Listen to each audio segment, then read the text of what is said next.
Rappel important, obligation réglementaire, code de l'environnement.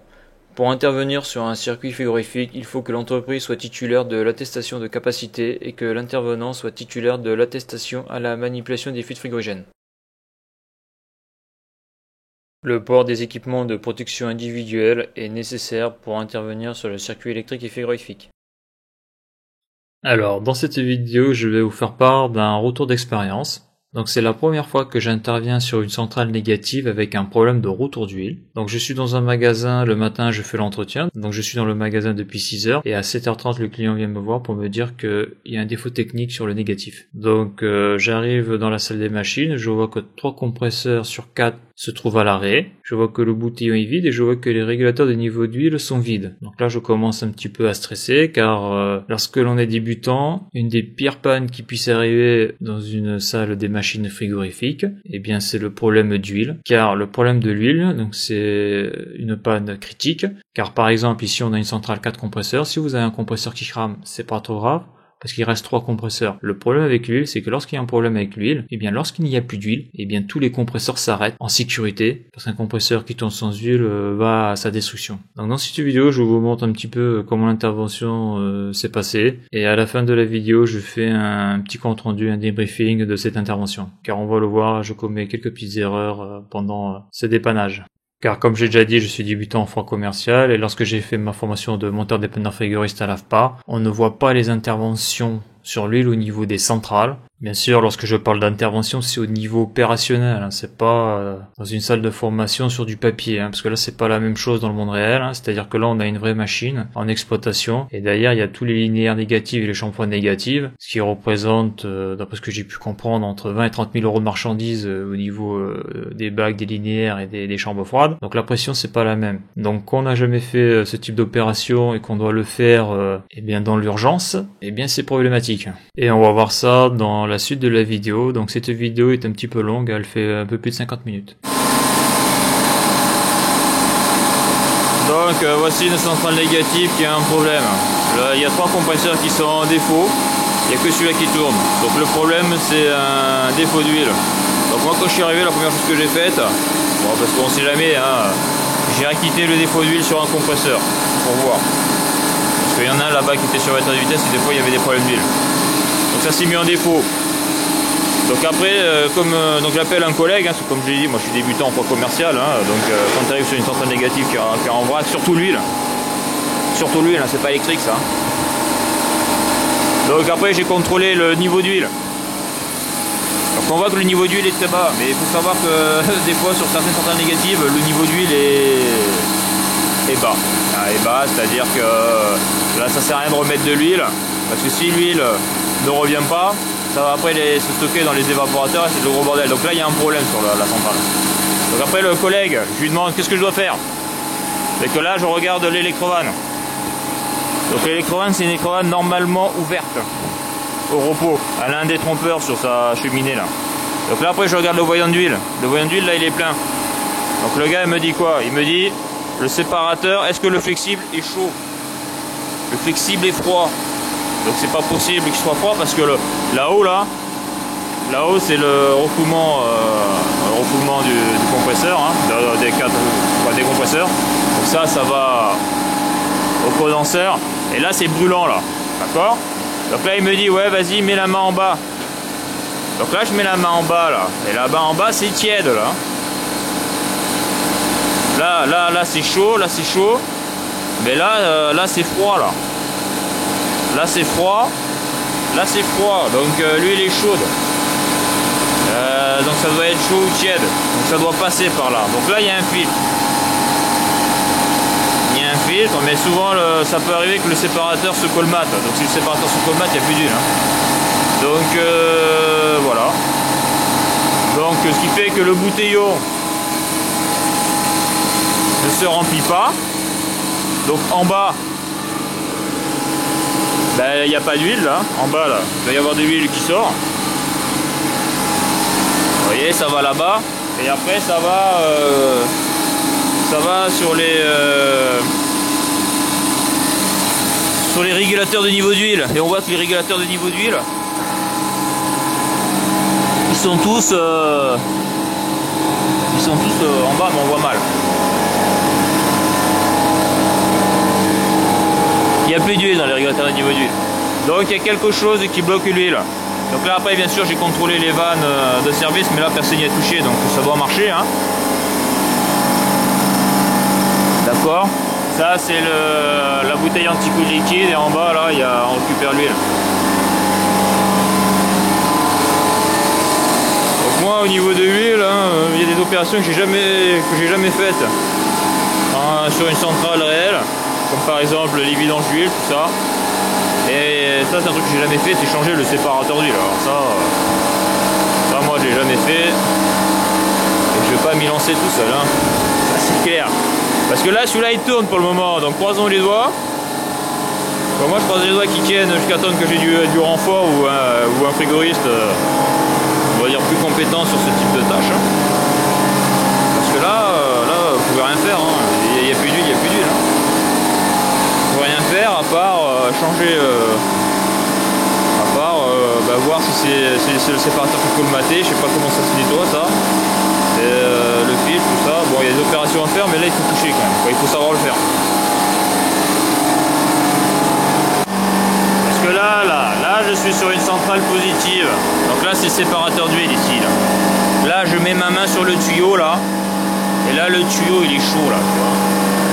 Là le tuyau il est chaud, là on voit que l'huile ça circule. On voit peut-être pas trop, mais là l'huile circule. Là c'est chaud. Là c'est chaud. Ouais, faut tomber le tuyau là. Mais là c'est chaud là.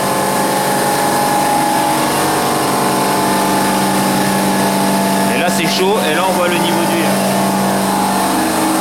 Donc là on voit que ça circule pas là. Donc si ça circule pas, l'huile se barre. Et ne revient pas. En tout cas elle est bloquée. Donc si l'électrovanne est normalement ouverte, j'y mets un coup d'aimant voir si ça a changé quelque chose. Ça veut dire que lui là il fait pas son boulot là. Ça veut dire que l'huile reste bloquée parce que lui il sépare l'huile. Ça va au bouteillon. Et là on voit l'huile elle est nickel. Ça circule pas là. Ça c'est le symbole qui indique que c'est une électrode normalement ouverte ça, au repos. Donc là je mets quand même pour voir là. J'entends bien claquer. Bon ça fait rien du tout. Alors ce que je veux dire là, c'est qu'on peut voir sur l'induit, donc en bas de l'induit, on peut voir qu'il y a un marquage tout autour, qu'il y a un petit renforcement.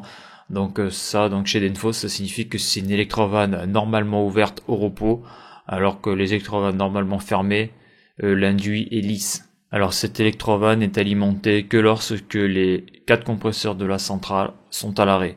Ça empêche l'huile de migrer vers les régulateurs de niveau d'huile. Lorsque un des 4 compresseurs est en fonctionnement, l'électrovanne n'est pas alimentée et donc l'électrovanne reste ouverte et l'huile peut circuler du bouteillon vers le collecteur d'huile qui sert à alimenter les 4 régulateurs d'huile des 4 compresseurs. Et là on voit qu'avec un compresseur, le pauvre, ou la pauvre elle rame là. Moins 27 c'est pas assez bas. On doit être à moins 35. Jusqu'à moins 22, moins 23, donc là les températures, il va se passer que bientôt tout le monde va être en demande et là ça va être chaud. La BP ne va que monter quoi. En plus c'est en journée, le matin. Une technique qu'un collègue m'a donnée là, c'est prendre ça là, séparateur. On voit que ça fait des bulles.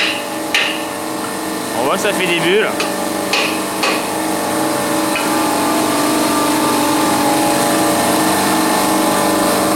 Ça circule un petit peu, hein. Ça circule un petit peu. Donc je vais taper dessus là. Et bon, on voit qu'il y a de la merde qui colmate ce putain de séparateur. Je sais pas si c'est un dépôt de maintenance ou si c'est parce que y a de la merde dans l'huile et pour X raison, je sais pas trop quoi là. Donc on voit que ça circule maintenant. Parce que le tuyau là il est chaud là.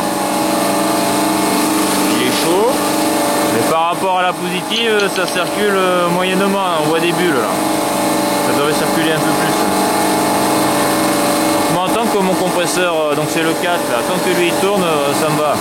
Tant que le temps que les secours arrivent, le renfort on va dire. Voilà, c'est la merde ces trucs là, hein. Quand ça vous tombe dessus là, putain. Vous voyez, le compresseur numéro 4 il est toujours tout seul, moins 24. Donc moins 24 produit négatif, c'est un petit peu. Il manque 14 degrés là.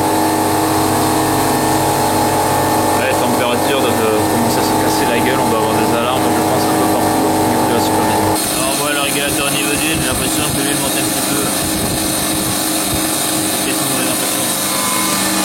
Lui il a pas l'air de monter, lui encore. Il n'y a plus d'huile. Et lui là, c'est le compresseur numéro 4 là, lui il est plein lui. Non, lui il est plein de son vide. C'est parce que c'est le premier, vous voyez là, celui-là là, c'est le premier sur la sortie bouteillon là. C'est le premier qui pompe l'huile. Donc lui il est quasiment plein, je pense que ça devrait être bon. Donc lui il devrait commencer à se remplir.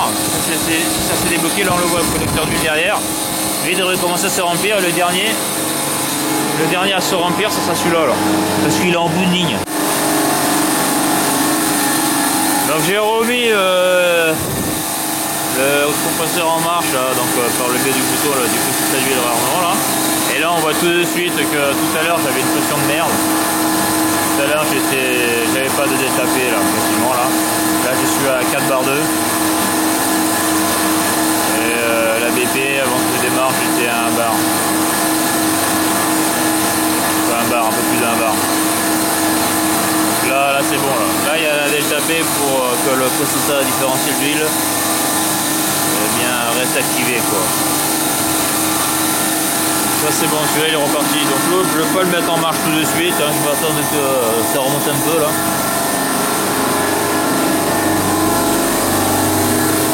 Donc là tout de suite avec deux compresseurs on est à moins 30. Hein.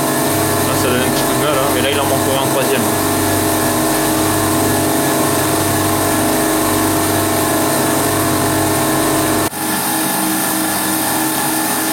Ben, je vais relancer le numéro 3, enfin le numéro 2.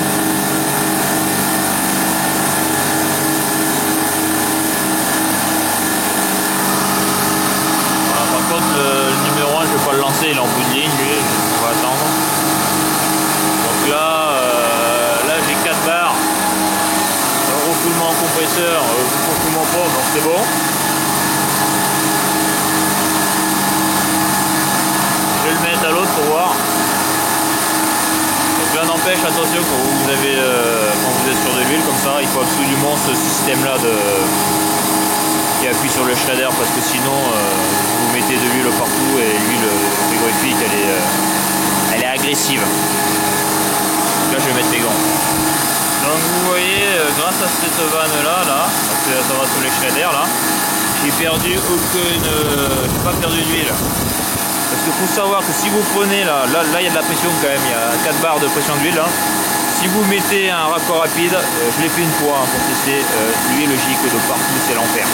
Souvent les mecs n'ont que des raccords rapides avant de brancher leur mano, ils coupent le compresseur pour que en sortie pompe on soit à la valeur de la DP. Donc là, celui-là il tourne et je vois que l'autre il s'est arrêté là. Donc la pression d'huile est pas bonne, j'ai pas assez d'huile. J'en ai assez pour faire tourner 2 compresseurs, c'est déjà bien, mais 3 c'est pas possible. Donc, je vais brancher quand même mon mano, voir. Donc là c'est une erreur de ma part, hein. Avant d'appuyer sur le bouton de réarmement du pressostat différentiel d'huile, il faut brancher son mano sur le refoulement de la pompe à huile. Hein. Donc j'en parlerai à la fin de la vidéo. Donc là je vais taper dessus là. Donc là on voit que ça coule plus vite au niveau des bulles. Donc là c'est pareil, là j'ai un putain de filtre là sur l'huile, là il faudrait pas que je bouge mon filtre quoi. Là il faudrait changer la cartouche là du séparateur là. Je crois que ça se change là, donc c'est sûr que ça se change. Et le filtre. Donc là je tape dessus. Pour que ça me remplisse la ligne d'huile là, les régulateurs de niveau d'huile.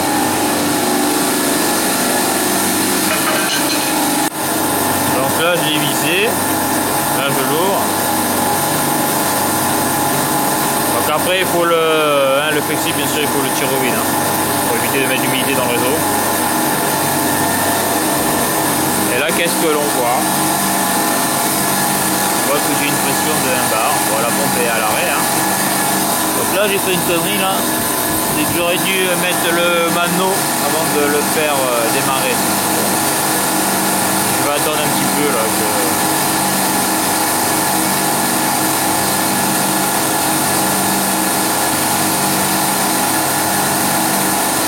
J'aimerais bien que le boutillon se remplisse.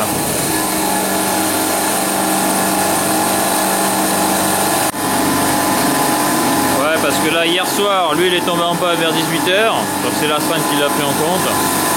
Lui il est tombé en panne vers 21h, 22h, et lui il est tombé en panne ce matin à 7h, 7h30, 7h, et lui pour le moment il tient le choc. Donc moi quand je suis venu à la supervision ce matin, je faisais l'entretien, j'ai pas vu de défaut. J'ai pas eu de défaut parce que le gars d'astreinte a désactivé l'alarme de celui-là et de celui-là. Et donc c'est celui-là qui a mis l'alarme ce matin à 7h30.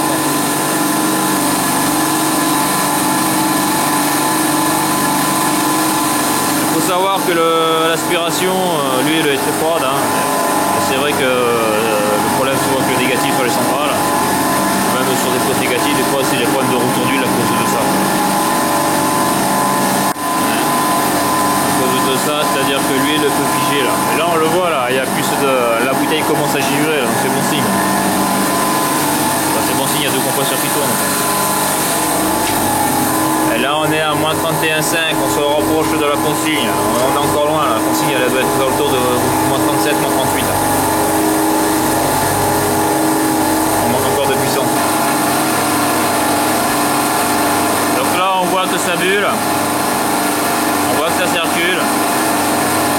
Je vais lui mettre encore quelques petits coups de marteau dans la gueule, ça va l'aider un petit peu je pense.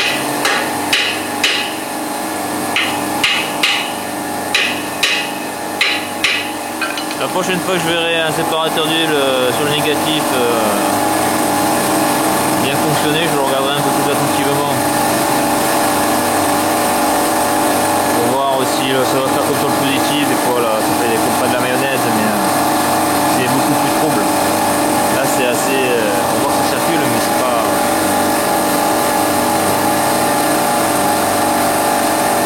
Donc là en sortie séparateur. Ouais, en sortie séparateur là c'est pas non plus. C'est tiède là. C'est tiède, c'est pas super chaud quoi. Ça circule mais pas un super débit quoi. Tout à l'heure c'était plus chaud là. Vous voyez là c'est froid là.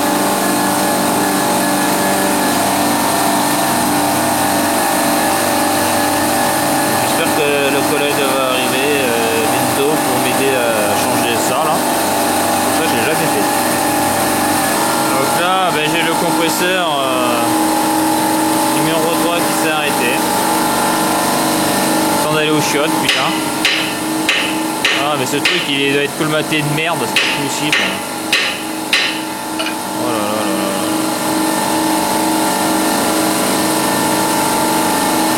Je vais remancher mon mano sur ce compresseur. Ah, c'est bon. Ouais c'est bouché quoi. Alors de ce que je vois là, j'ai donc il est bouché hein. Il est bouché, donc je tape dessus. Donc je tape sur différents côtés, je vois que ça fait des bulles différentes. Bon, il y a plus de bulles là, on voit que ça s'excite là. Donc le problème c'est que ça se rebouche. Donc là je pensais avoir assez de débit d'huile pour alimenter 2 compresseurs. Et en réalité j'ai donc l'huile qui vient, j'en ai assez tout pour un compresseur. Donc je vais voir, je vais attendre un peu, voir si que le niveau d'huile monte un peu dans le bouteillon, voir sur les régulateurs de niveau d'huile, sur les compresseurs pour refaire repartir le compresseur numéro 3 là. Parce qu'il a tourné quoi, un quart d'heure quoi avant de sortir en défaut. Et ouais, parce que ça se rebouche. Donc ça, moi je l'ai jamais fait ça. Changer un fil de séparateur là. Donc je veux pas le faire parce que il faut couper la centrale. Et si je merde, eh ben, je pourrais pas repartir. Donc il vaut mieux le faire avec quelqu'un, on l'a jamais fait ça. Pour assurer le coup. Alors dans la suite de la vidéo, le collègue arrive et donc on va démonter le séparateur d'huile pour voir ce qu'il y a à l'intérieur et pour le nettoyer. Et à la fin de la vidéo, je ferai le petit compte rendu et le débriefing de cette intervention. Donc la première chose que l'on fait, c'est de couper au niveau de l'armoire électrique frigorifique les 4 compresseurs par le biais de leur disjoncteur. Donc là on a fermé toutes les vannes de refoulement. Là on a mis en cale de lecture pour dépressuriser le réseau. Là on a fermé le départ du condenseur pour éviter les retours. Il y a que celui-là qui peut aller à la nourrice qu'on a fermé là. Voilà. Et là on a fermé ça vient ça c'est l'huile ça. Ça c'est l'huile, ça va en haut du bouteillon. Ça va au clapet différentiel taré. Alors une fois que tous les compresseurs sont disjonctés et que toutes les vannes sont fermées, donc les vannes refoulement compresseur pour éviter que par le biais de la BP le fluide passe, la vanne qui sort du séparateur d'huile et qui part au condenseur, donc c'est pour éviter que le fluide retourne dans le séparateur d'huile par le biais du condenseur, et après donc la vanne qui est sur la BP qui va du flexible, donc on peut voir sur la vidéo là, de la BP vers le clapet taré du bouteillon, celle-là aussi elle est fermée. Alors la vanne de service qui est sous le bouteillon est aussi fermée, donc c'est le flexible qui va du bouteillon vers le collecteur d'huile, et donc qui est à la pression de la BP. Le collecteur d'huile qui alimente les régulateurs de niveau d'huile des 4 compresseurs. Donc une fois que tout ça c'est fait, après on a une vanne de service sur le bouteillon, on peut la voir sur la photo là. Il faut se raccorder avec son anneau et il faut dépressuriser toute cette partie là. Donc c'est hyper important car là-dedans il y a de l'huile et c'est de l'huile sous pression. Donc il y a 2 solutions. Soit vous avez une bouteille de transfert et une station de récupération dans le camion et donc vous récupérez le fluide qui est à l'état vapeur. Donc ça après ça dépend des entreprises, il y a des entreprises où vous avez ce type de matériel dans le camion, puis il y a d'autres entreprises où vous ne l'avez pas, ou soit vous êtes obligé de dépressuriser donc à l'air libre, ce qui est illégal car le R404A est un fluide frigorigène qui est extrêmement polluant, son équivalent CO2 donc par rapport au gaz à effet de serre est de 3800 kg de CO2 par kilo de R404A. En tout cas, moi je vous conseille de le faire avec la station de récupération. Parce qu'avec la station de récupération, vous allez tirer au vide cette partie-là de l'installation, c'est-à-dire que vous allez descendre sous les 0 bars, car on va le voir plus loin dans la vidéo. Alors que toute cette partie était à la pression atmosphérique, à l'ouverture de la bride du séparateur d'huile, on a eu une projection d'huile sur 360 degrés et sur un rayon de pratiquement 2 mètres. Donc on s'agit que ça fait pas semblant. Et on va le voir dans la vidéo, mais même maintenant, même aujourd'hui quand j'y repense, je ne sais toujours pas comment cette huile a pu rester sous pression dans le séparateur d'huile, vu que on va le voir après, il y a un shredder sur la sortie du séparateur d'huile, et bien sûr le flexible en bas a été ouvert, donc tout était à la pression atmosphérique. Et pourtant ça a giclé. Bon, bien sûr, là, les EPI sont obligatoires, surtout les lunettes de protection, les gants, parce que bon, comme je vous l'ai dit, l'huile, quand ça part d'un coup. Et l'huile frigorifique est toxique, donc elle peut être un petit peu acide, c'est agressif, c'est corrosif. D'ailleurs, on le voit lorsqu'on se met de l'huile sur la peau, ça brûle. Même si cette huile est froide. Donc à noter une petite astuce que l'on voit en foire commerciale. Donc là, on peut voir qu'il y a 2 centrales, une centrale négative et une centrale positive. Donc la centrale positive est en haut à droite. Et ces 2 centrales fonctionnent avec le même fluide, donc c'est le R404A. Donc souvent, lorsque l'on veut vider par exemple une partie du fluide qu'il y a dans une centrale, je vais donner un exemple, souvent c'est utilisé pour vider les condenseurs, et bien par exemple là j'aurais pu donc il faut avoir le matériel bien sûr, avoir un flexible assez long pour aller de la centrale négative à la centrale positive et tirer au vide cette partie là de l'installation par le biais des compresseurs de la centrale positive. Donc ça c'est un truc qu'il faut jamais oublier, et ça on le voit lorsque par exemple il faut réparer un condenseur, il y a une fuite sur un condenseur par exemple sur une centrale positive, et bien tout le fluide qu'il y a dans le condenseur, donc bien sûr il y a des vannes d'isolement et des shredders, tout le fluide qu'il y a dans le condenseur, donc de la centrale positive, on va le transférer sur la centrale négative, et vice versa. Donc après il faut faire attention avec les huiles là, mais bon je vais en parler un peu plus loin. Donc là maintenant toute cette partie de l'installation est à la pression atmosphérique, et là on va divisser le flexible qui est en bas du séparateur d'huile. En dessous de ce flexible il y a un seau pour récupérer l'huile, et on le divise de manière très progressive pour éviter que l'huile gicle d'un coup. Bien sûr cette huile que l'on récupère ne retournera pas dans la centrale, cette huile sera récupérée et ira, donc c'est un déchet, ira à la destruction. Donc les compresseurs sont bien arrêtés. Donc là après on dépressurise, donc soit on a une station de récup et on fait ça proprement, ou soit on est obligé de dégazer.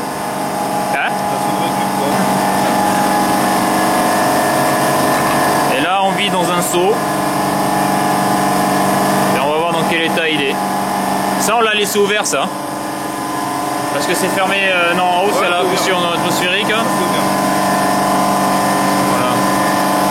Ça, on va le changer aussi. Et allez, c'est un litre. Au moins un litre.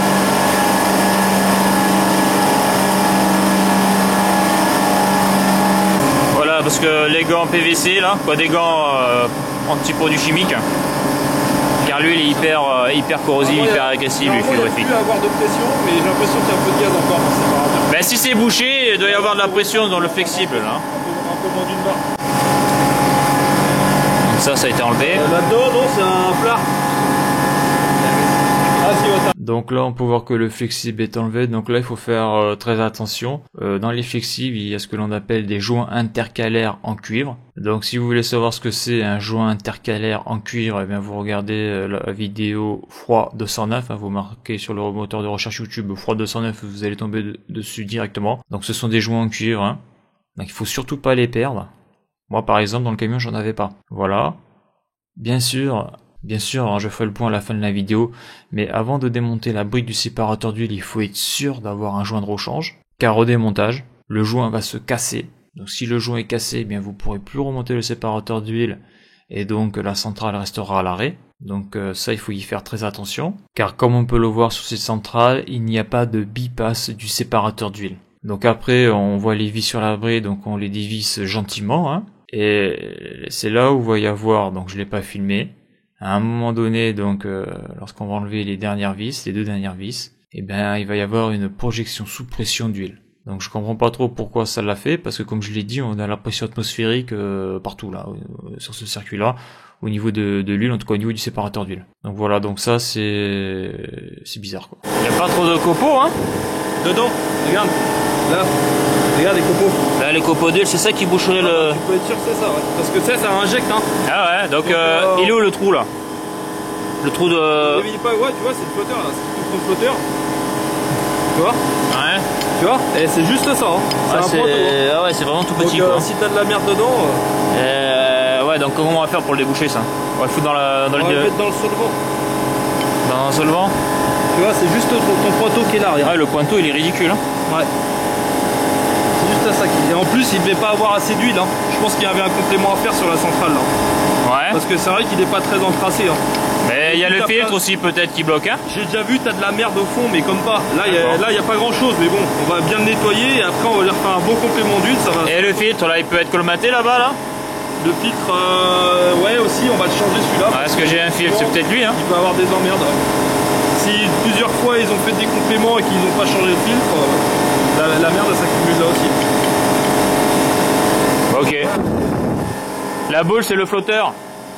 C'est comme un réservoir de toilette. Tu sais, les flotteurs dans les réservoirs de toilette. C'est pareil, ça te laisse passer ton eau.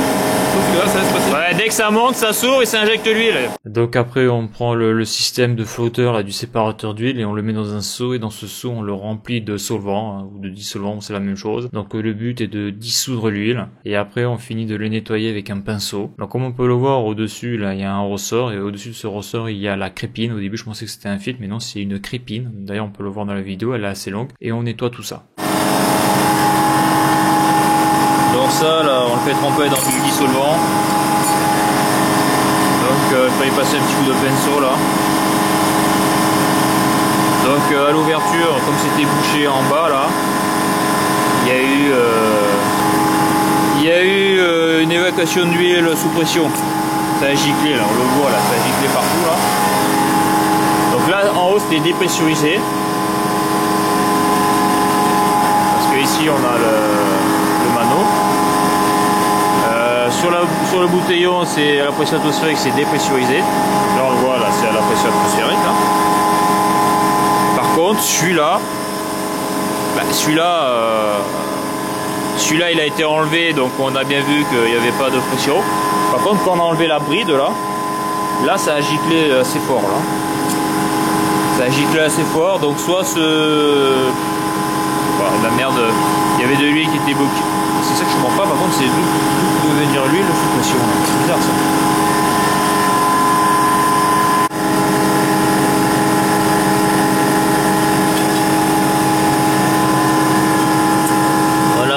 ressemble un séparateur d'huile. Il n'y a pas de cartouche dans ce bordel là?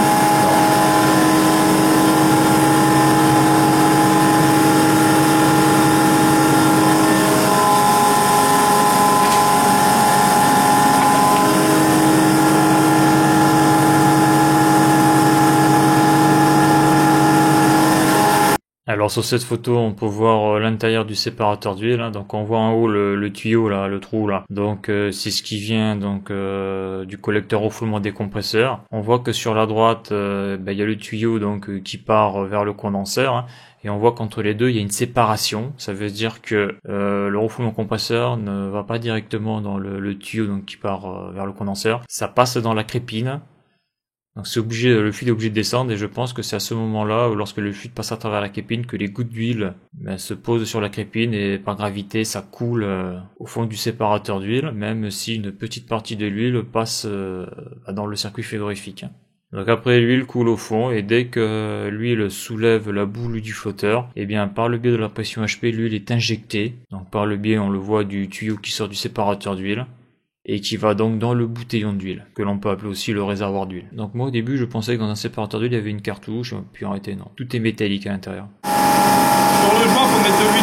Ouais, donc là j'ai nettoyé, j'ai enlevé l'ancien joint, là j'ai mis le nouveau joint. Dehors le joint. Vas-y, prends-le. Hop. Donc là tu huiles le joint avec l'huile qu'on va mettre après. Voilà, il faut huiler le joint celui-là par contre. Les portées là, elles ont été nettoyées.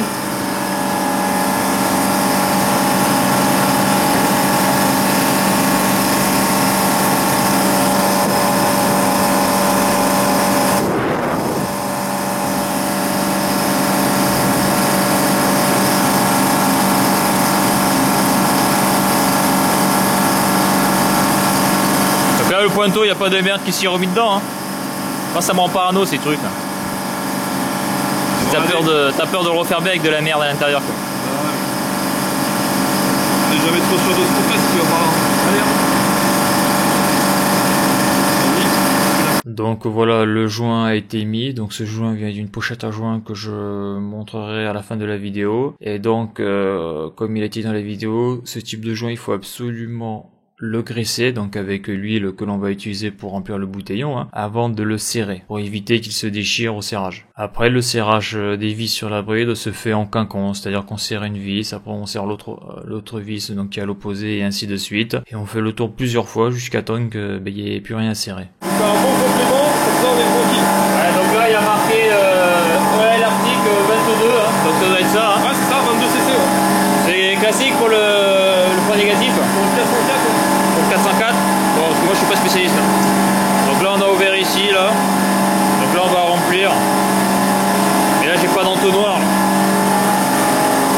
Donc bien sûr, comme j'avais un filtre d'huile, j'ai changé aussi le filtre à huile. Donc c'est pareil, hein, le filtre à huile, au niveau des flexibles, il y a des joints intercalaires en cuivre dessus, qu'il ne faut surtout pas perdre. Donc là, ça commence à faire un certain temps que la centrale est arrêtée. Donc là, on peut voir que donc tout a été refermé. Donc là, on enlève la vanne de service qui est en haut du bouteillon et on va mettre de l'huile. On va faire le complément d'huile. Donc là, on va mettre un bidon de 5 litres. En réalité, on remplit le bouteillon à fond, d'accord. Donc pour faire ça, comme j'ai dit, j'avais pas d'entonnoir, donc j'ai été m'acheter un entonnoir, hein, parce que sinon c'est la misère à mettre de l'huile. Hein, vous en foutez partout. Et l'autre méthode pour mettre de l'huile dans un bouteillon, c'est par le biais de la pompe à vide. Hein, par dépression, donc ça c'est la deuxième méthode. Donc là on peut le voir, là c'est un bidon d'huile. Donc là c'est de l'Arctic 22cc, donc c'est une huile qui est utilisée donc pour les fluides type R404A et surtout pour le négatif. Là il faut pas se tromper, hein, le négatif, le problème avec l'huile c'est que si l'huile n'est pas bonne, l'huile peut se solidifier, c'est-à-dire l'huile peut figer. Et donc ça peut empêcher que l'huile retourne à la centrale. Ça il faut pas l'oublier. D'ailleurs sur le négatif on peut avoir des problèmes sur les rotors d'huile et les problèmes sur les rotors d'huile sont des problèmes graves parce que quand il n'y a plus d'huile, comme on peut le voir, les compresseurs s'arrêtent et on peut pas redémarrer. Et donc la production frigorifique s'arrête et après quand la production frigorifique est arrêtée, les températures montent. Donc là ça c'est le bouchon acier. Le reporter. Ouais ouais. Ça c'est le bouchon acier hein, sur l'HP. Hein. C'est pas les bouchons laiton parce que les bouchons laiton ils peuvent se niquer là. Parce que là on est à la pression là. Donc là on tire au vide. Là on a mis de la litière pour chat, on a que ça. Que le magasin nous a gracieusement fourni. Et voilà. Et après d'ailleurs, c'est ça. Après, on réouvre les vannes, hein, par laquelle tu commences. Ensuite, on rouvre les vannes, on met la pression nécessaire dedans, on referme immédiatement pour faire le test d'étanchéité avant d'en mettre en service. D'accord. On fait la test d'étanchéité, ouais. Donc là on a tout refermé et là ce que l'on fait c'est que l'on tire au vide. Donc le tirage au vide dure un certain temps, hein. Donc là ça commence à être urgent parce que là ça... Donc je vais en parler à la fin de la vidéo, mais on a arrêté la centrale 1h40 en tout pour faire l'opération et on va voir un petit peu les conséquences sur les températures des postes. Donc le tirage au vide va être effectué, donc le tirage au vide s'effectue. Après on libère du fluide frigorigène dans le bouteillon et on referme les vannes pour faire le contrôle d'étanchéité avec le détecteur de recherche de fuite, hein. Donc en principe dans la théorie on devrait faire ça à l'azote, hein. Mais bon, moi dans mon camion j'ai pas de bouteille d'azote et j'ai pas de mano détendeur d'azote, hein. Faut savoir que dans beaucoup d'entreprises, la bouteille d'azote vous l'avez que quand vous allez la chercher et donc que quand c'est programmé. Vous avez une opération programmée qui nécessite de l'azote, et bien vous allez à l'atelier, vous prenez la bouteille d'azote et le mano détendeur azote. Et d'ailleurs c'est pareil pour la bouteille de récupération. Si vous n'avez pas programmé l'opération, ben, vous n'avez pas de bouteille de récupération. Et dans certaines entreprises, ça va même jusqu'à la bouteille de transfert, c'est-à-dire que dans le camion vous n'avez pas de bouteille de transfert ni de station de récupération, c'est-à-dire qu'il faut programmer l'opération. Le gros problème, c'est que ben, des fois il y a des dépannages, voilà, quand on y va, on sait pas sur quoi on va tomber, et là c'est la surprise. Ce qui était le cas sur cette intervention-là, car à la base, j'étais venu donc en entretien du matin, donc à 6h du matin, pour faire l'entretien des vitrines négatives, donc le surgelé, et c'est qu'à 7h30 on m'a appelé pour un problème de défaut compresseur. Donc la recherche de fuite est effectuée, il n'y a pas de fuite au niveau de la bride et au niveau du filtre à huile, donc c'est-à-dire aux endroits où on a ouvert le circuit frigorifique. Il n'y a pas de fuite non plus au niveau de la vanne de service en haut du bouteillon, voilà. Après pour être sûr, moi j'ai utilisé du mille-bulles, hein, donc j'ai mis de la mousse tout autour de la bride pour voir si je voyais des bulles, hein, des fuites, donc pas de fuite. Donc on ouvre toutes les vannes et on va remettre en marche les compresseurs un par un. Donc au début on avait mis la centrale en automatique, mais bon en automatique le problème c'est que des fois les tempos sont un petit peu trop longues. Le mieux dans ces cas-là c'est de faire partir la centrale en mode manuel, c'est-à-dire c'est le mode secours. Et après un certain temps de fonctionnement, eh bien on l'a repassé en mode automatique. C'est-à-dire que là l'opération s'est faite entre midi et 2, donc on a vu que les 4 compresseurs étaient repartis, donc après on a été mangé et en revenant de manger, eh bien on l'a mis en auto. Moins 8 degrés sur le négatif, l'intervention a duré quand même 1h30. Donc voilà, on va voir si ça repart bien.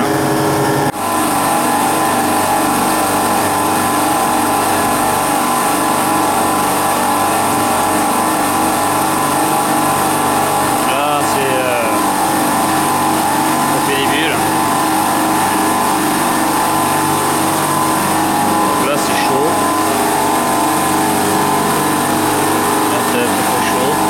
Tiède quoi.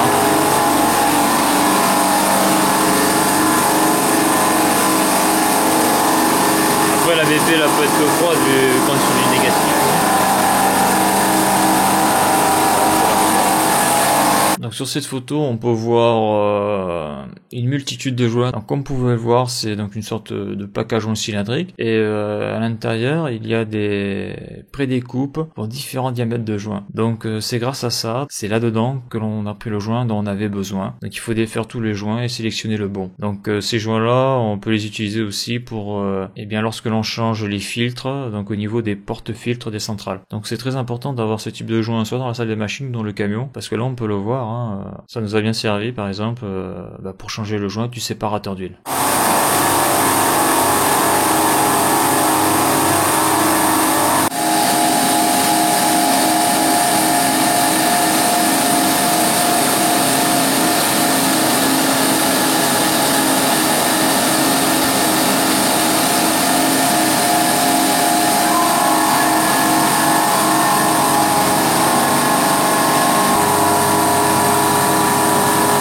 Donc voilà, maintenant dans cette troisième partie de la vidéo, je vais vous faire le résumé de cette intervention-là. Vous allez voir, ça va être intéressant. C'est-à-dire que en regardant cette vidéo, j'ai pu voir les erreurs que j'ai commises. Et donc, si c'était à refaire, eh bien, je ferais les choses différemment. Alors, comme je l'ai déjà dit, je suis dans ce magasin depuis 6 heures du matin et je suis en train de faire l'entretien sur le négatif. Donc, je suis sur le point de finir l'entretien et vers 7h30, le client vient me voir pour me dire qu'il y a un défaut technique sur le froid négatif. Donc, l'alarmiste, celui qui surveille l'installation à distance, vient d'appeler le client. Alors, donc, je finis ce que j'étais en train de faire et je débarrasse la zone de travail et je vais voir à la supervision ce que ça dit. Donc là on peut le voir, je suis sur une supervision action froid, donc je regarde sur le PC la liste des défauts en cours, et donc je peux lire défaut négatif, centrale 4x15 chevaux, CQ compresseur numéro 3. Donc je vais au niveau de la supervision sur l'affichage des valeurs de la centrale, donc je vois que la centrale négative, au niveau de la relation pression-température, donc la BP est à moins 25 degrés au niveau de la centrale, et on peut voir que la centrale 4x15 chaud négatif est affichée en rouge, donc l'alarme est bien dessus. Donc on peut voir que la centrale positive la BP est à moins 5, et on peut voir que la condensation sur le positif est à 29 degrés, que sur le négatif on est à 25 degrés. Alors une température sur le négatif de BP de moins 25 degrés, c'est beaucoup trop haut, hein. Il faut être plutôt aux alentours des moins 30, moins 35. Alors je sélectionne le carré rouge de la centrale et je tombe sur les courbes de la centrale négative. Et donc là je peux voir en bas, donc la BP et en haut la HP. Donc on le voit compresseur central 4x15 chaud et ventilateur condenseur. Donc on voit qu'au niveau des ventilateurs condenseurs tout est vert. Par contre on voit qu'au niveau des compresseurs, j'ai entre 0 et 1 j'ai du rouge, entre 1 et 2 j'ai du rouge. Et entre 2 et 3, donc sur la fin j'ai du rouge, et entre 3 et 4 j'ai du bleu. Donc là je vois que le compresseur 1 et le compresseur 2 sont en défaut déjà depuis minuit, parce que là donc c'est le début de la journée, et je vois que le compresseur numéro 3 est en défaut depuis 7h du matin. Donc moi j'ai vu le cas à 7h30, car il faut savoir que lorsqu'il y a un défaut en froid commercial, au niveau de l'alarmiste, il y a une temporisation de 30 minutes, parce que ça peut être des fausses alarmes, c'est-à-dire que des fois en fin de dégivrage il y a des alarmes et que la descente est un petit peu trop longue, mais c'est une alarme qui disparaît assez vite. Donc c'est pour éviter des alarmes intempestives. Donc là, je peux voir que j'ai 3 compresseurs en défaut, et on peut voir que la BP là, donc j'étais aux alentours des moins 30, et on peut voir que là la BP elle monte, là je me rapproche des moins 20. Donc si je suis à moins 20 degrés au niveau de la centrale, je peux pas évaporer à moins 27 dans les évaporateurs des chambres froides négatives. Donc si je suis à moins 20, je dois évaporer à moins 10, quoi, à moins 12, voire moins 14. Donc là, je vais voir la journée précédente.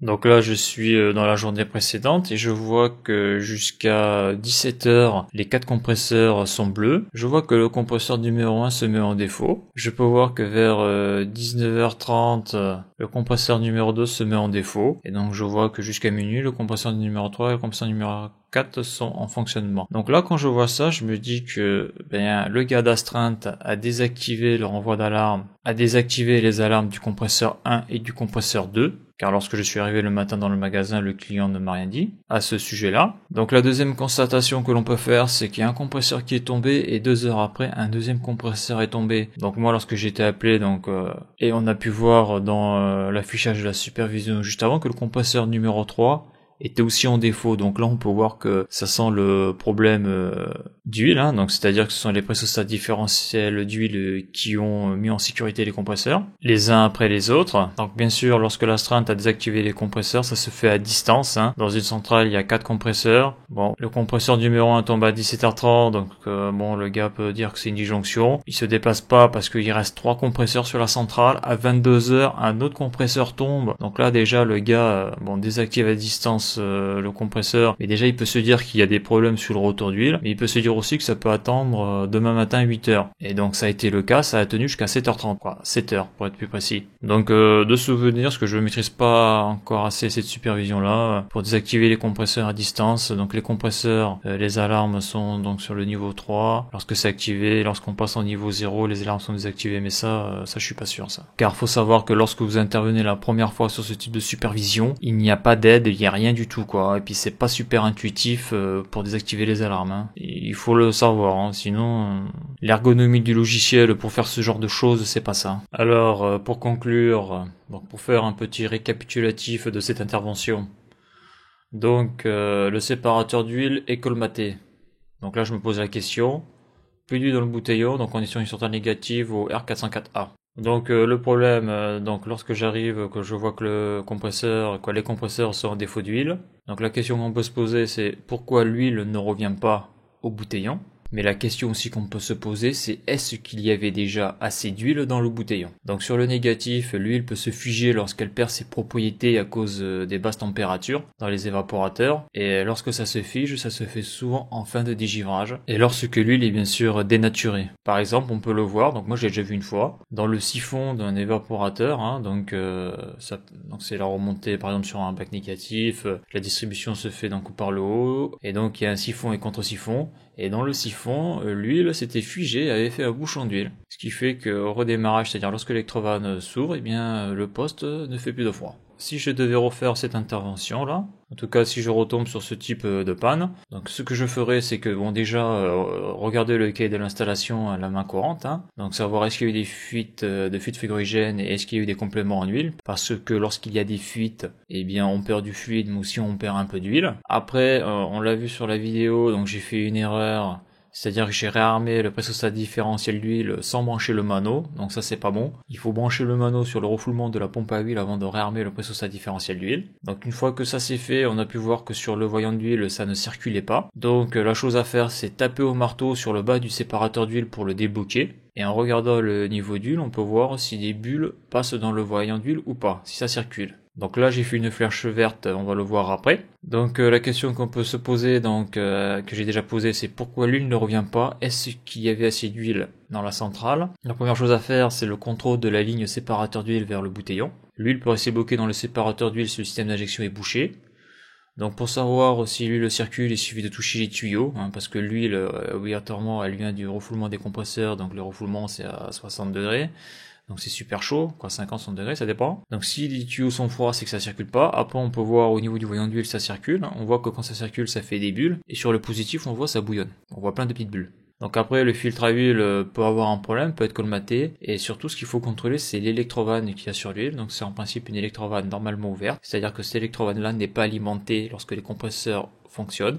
Et donc, elle reste ouverte. L'électrovanne n'est alimentée que lorsque les compresseurs sont à l'arrêt. Donc imaginons s'il y a eu un problème électrique, peut-être que le contacteur auxiliaire aurait pu avoir un problème, donc le contacteur auxiliaire qui contrôle cette électrovanne, et aurait pu rester fermé en permanence. Et donc en restant fermé, vu que c'est en sortie de séparateur d'huile, eh bien l'huile ne revient plus au bouteillon. Donc là j'ai pu constater que l'électrovanne n'était pas alimentée, donc l'électrovanne devait rester ouverte. Donc après il faut pas oublier qu'on est sur une centrale négative et qu'il y a une bouteille anti-cool liquide, et comme on a pu le voir dans la vidéo, la bouteille anti-cool liquide elle est assez grosse, et en bas de la bouteille anti-cool liquide il y a un tuyau qui sort. Donc il y a aussi une électrovanne et un filtre, et cette tuyauterie, donc ce flexible est raccordé sur le collecteur d'aspiration des compresseurs. Donc c'est pareil, hein, peut-être que l'huile peut rester bloquée à l'intérieur si le tuyau d'évacuation de l'huile est obsolète. Touchez les tuyaux. Quand l'huile circule, les tuyaux doivent être tièdes ou chauds. Après on peut le voir par le biais du voyant d'huile car il y a un voyant d'huile. Il y a aussi un filtre à huile. Et après, bien sûr, comme pour la ligne séparateur d'huile vers le boutillon, il y a une électrovanne qui doit être normalement ouverte en fonctionnement. Et une électrovanne normalement ouverte qui doit être ouverte quand un des compresseurs fonctionne. Et c'est comme pour le bouteillon, la ligne séparateur d'huile, l'électrovanne ne se ferme, c'est-à-dire interrompt le passage de l'huile que quand les 4 compresseurs sont à l'arrêt. Si le contrôle de la ligne de séparateur d'huile vers le boutillon ne donne rien, et si le contrôle de la ligne bouteille anti-cool liquide vers collecteur d'huile ne donne rien de particulier, c'est-à-dire que les électrovannes sont bien ouvertes, eh bien il faut faire un complément d'huile. C'est ce que j'aurais dû faire, parce que, comme on a pu le voir dans la vidéo, à partir du moment où j'ai tapé sur le séparateur d'huile, on pouvait voir des bulles. Des bulles, on voyait qu'il y avait un passage d'huile. Mais on a pu voir aussi que le bouteillon ne se remplissait pas. Et que les régulateurs au niveau d'huile, le compresseur 4, il était bien rempli. Le compresseur 3 avait un peu plus d'huile, mais les autres, il n'y avait plus rien au niveau des régulateurs d'huile. Donc peut-être que cette centrale, mais ça je ne le sais pas, parce que cette centrale, je la découvrais, hein. Peut-être que déjà il y avait un manque d'huile au niveau du bouteillon, c'est-à-dire qu'on était en dessous du niveau bas. Et donc pour une raison indéterminée, peut-être que de l'huile est restée piégée dans un évaporateur, et bien ça a mis en défaut les autres compresseurs, et après il y a eu l'effet domino, les défauts d'huile se sont enchaînés sur les 3 compresseurs. Donc à noter, la technique, lorsque de l'huile est pigée dans un évaporateur, eh bien c'est de ramener tout le fluide frigorigène de l'installation donc dans la bouteille liquide. Une fois que tous les postes négatifs sont en demande de froid, de rouvrir le dépat liquide pour faire une chasse de l'huile dans les évaporateurs parce que les électrovannes seront ouvertes. Voilà, sachant que cette installation fonctionnait bien avant, c'est-à-dire qu'il n'y avait pas eu de problème particulier, et puis ce jour-là, donc, il y avait ce problème-là. Donc d'après ce que j'ai pu voir, lorsqu'on a enlevé la brique du séparateur d'huile, on a pu voir qu'il y avait un petit peu d'huile à l'intérieur, mais il n'était pas non plus rempli, quoi. Donc moi je pense qu'il manquait de l'huile dans la centrale et qu'il y avait de la merde dans l'injecteur du séparateur d'huile. Donc à noter pour faire l'intervention, donc il faut du solvant ou dissolvant, le joint de bride pour le séparateur d'huile, donc les joints intercalaires cuivre si jamais il y a un souci avec eux, il faut les avoir pour les flexibles. Donc il faut de l'huile, comme on a pu voir dans la vidéo. Donc de l'huile pour centrale négative et pour le 404A. Il faut le filtre à huile. Donc des chiffons et absorbants pour l'huile. Donc dans ce cas-là, pour l'absorbant pour l'huile, on a utilisé la litière pour chat. On a été voir le magasin, leur demander qu'ils nous sortent de la litière pour chat, parce qu'on n'avait que ça. Et après, un récipient pour récupérer l'huile. Et pour faire le transversement de l'huile, il faut aussi un entonnoir. Ça permet d'aller assez vite, parce que sans entonnoir, c'est un peu la galère. Et après, bien sûr, il faut tous les outils de base du frigoriste. Alors j'apporte une petite précision là, car en éditant la vidéo, je me suis rendu compte d'un truc. Donc la première chose, c'est que au niveau de la ligne bouteille anti-cool liquide vers le collecteur d'huile, donc c'est une centrale négative et souvent cette partie-là, en tout cas au niveau de la bouteille, peut être gelée. On peut même voir des fois les collecteurs gelés. Donc on est en dessous de 0 degré souvent. Donc si l'on touche le tuyau, même s'il y a de l'huile, le tuyau devrait être froid, il ne peut pas être chaud, c'est pas possible. Donc voilà la correction que j'ai apportée ici. Après j'ai oublié de parler du clapet taré sur le bouteillon. Donc le clapet taré sur le bouteillon, donc c'est un clapet différentiel qui peut être, je crois ici, à 1,4 bar. Son but est de maintenir en surpression le bouteillon par rapport à la BP. Car pour pouvoir injecter de l'huile dans les régulateurs au niveau d'huile, il faut qu'obligatoirement la pression d'huile soit supérieure, en tout cas au niveau du bouteillon, à la pression de la BP. Donc souvent il y a 1,4 bar de différence. Donc si le clapet taré est mort, ou si le clapet taré, par exemple, reste constamment ouvert, eh bien s'il n'y a pas de delta P, il ne peut pas y avoir de circulation de l'huile du bouteillon vers les régulateurs au niveau d'huile. Donc souvent lorsque le clapet taré déconne, il fait du bruit, c'est bruyant, ça siffle et la bille claque, donc c'est comme ça qu'on sait qu'il est mort. Donc dans ce cas-là, le clapet taré, on pouvait le voir dans la vidéo, il est silencieux, donc on peut partir du principe qu'il fonctionne correctement. Mais après, on peut mesurer la pression, bon je l'ai pas fait dans la vidéo, mais on connaît la pression de la BP, on peut brancher le mano pour connaître la pression dans le bouteillon, et on doit avoir une pression différente on doit avoir une delta P, donc une pression différentielle de 1,4 bar. Donc sur cette photo, on peut voir que donc sur le graphique vers midi on a coupé la centrale, on voit que les 4 compresseurs sont rouges, donc on a disjoncté tous les compresseurs par sécurité. Après on peut voir qu'au niveau de la température de condensation on passe de 28-30 degrés à moins 44 degrés, donc là on est sur l'HP. Donc ça c'est parce qu'à un moment donné pour ouvrir le séparateur d'huile, eh bien il a fallu le mettre à la pression atmosphérique, et probablement là où il y avait le capteur HP de la centrale, eh bien il devait être à la pression atmosphérique, parce que le R404A à la pression atmosphérique s'évapore aux alentours de moins 45 degrés. Donc là c'est pour ça que le graphique passe de 28 degrés en condensation à moins 44 degrés, moins 45. D'ailleurs c'est marqué en bas à droite au moins 45,70 degrés Celsius. Donc vers 13h45 on remet en marche la machine, on voit que la température de condensation repasse au-dessus des 30 degrés. Donc on voit qu'au niveau des compresseurs la BP était montée assez haute, on voit qu'on est aux alentours de moins 15 degrés. Et donc on peut voir en bas à droite que les 4 compresseurs sont de couleur bleue, on voit donc que la température et donc on peut voir que la pression BP redescend vers les moins 30 degrés, moins 33 degrés. Alors une petite précision, on voit qu'au redémarrage, donc après les 4 couleurs rouges là, donc vers 14h on voit qu'il n'y a pas de couleur bleue, c'est blanc. Donc ça c'est parce que on était en mode secours, donc l'automate était désactivé, et on voit que les compresseurs 1 et 2 sont toujours en défaut. Donc ça c'est parce que les régulateurs au niveau d'huile n'avaient pas assez d'huile. Donc lorsque l'on a été mangé, eh bien en revenant, on a pu voir que les régulateurs de niveau d'huile s'étaient re-remplis. Donc le niveau d'huile était correct. Donc après on a basculé la centrale en mode automatique, et bien sûr sûr on a quitté les défauts au niveau des pressostats différentiels d'huile, les compresseurs 1 et 2. Alors sur cette photo on peut voir une courbe de température donc d'un surgelé porte.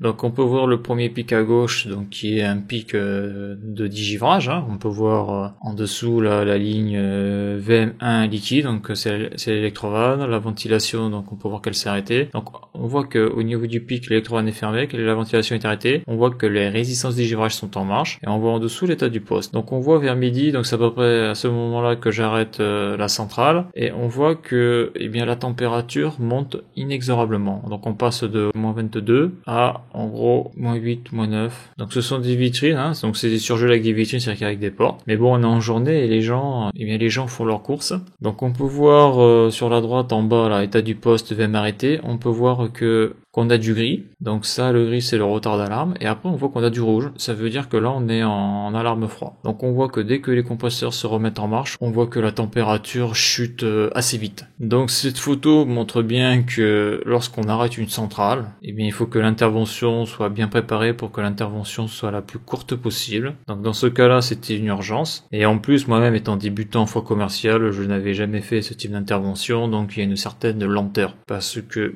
plus on va vite, plus il faut maîtriser son sujet, car sinon on fait des conneries. Donc quand on maîtrise pas trop son sujet, eh bien on va lentement, on réfléchit. Par exemple, lorsque vous isolez le séparateur d'huile, tout ce qu'il y a isolé, eh bien il ne faut pas oublier une vanne, car sinon la sanction elle est directe, hein, c'est projection d'huile un peu partout. Donc ça peut être dangereux. Donc après cette intervention, il ne reste plus qu'à faire les papiers. Donc bien sûr avant de partir, je vais voir sur la supervision s'il n'y a pas de défaut. Donc pour ça on va sur le journal des défauts, hein, on voit les défauts qui sont en cours, donc là il n'y a plus de défauts, et donc là je montre le journal des événements, et donc on peut voir qu'à partir de 14h, eh bien pratiquement tout ce qui est négatif est en alarme température haute. Donc là on peut le voir là, on a les surgelés portes de 1 à 7 qui sont en température haute. On peut voir que la chambre froide surgelée d'hiver est en température haute, la chambre froide boulangerie négative est en température haute, c'est-à-dire que tout le négatif du magasin est en alarme température. Donc vers 14h, hein, bien sûr une fois que la centrale a été remise en marche, comme on a pu le voir avant, les températures chutent assez vite. Donc bien sûr à noter quelque chose qu'il ne faut pas oublier, c'est que l'astreinte avait désactivé les alarmes compresseurs 1 et 2, donc il faut pas oublier de les remettre actives. Donc voilà pour cette vidéo, hein. Il faut savoir que les problèmes d'huile, les problèmes de retour d'huile sur les centrales, lorsque ça arrive, ce sont des problèmes complexes à appréhender, hein, surtout lorsqu'on est débutant, car comme on peut le voir, les températures montent assez vite, et quand vous avez plus d'huile, eh bien les compresseurs s'arrêtent les uns après les autres, et vous ne pouvez pas relancer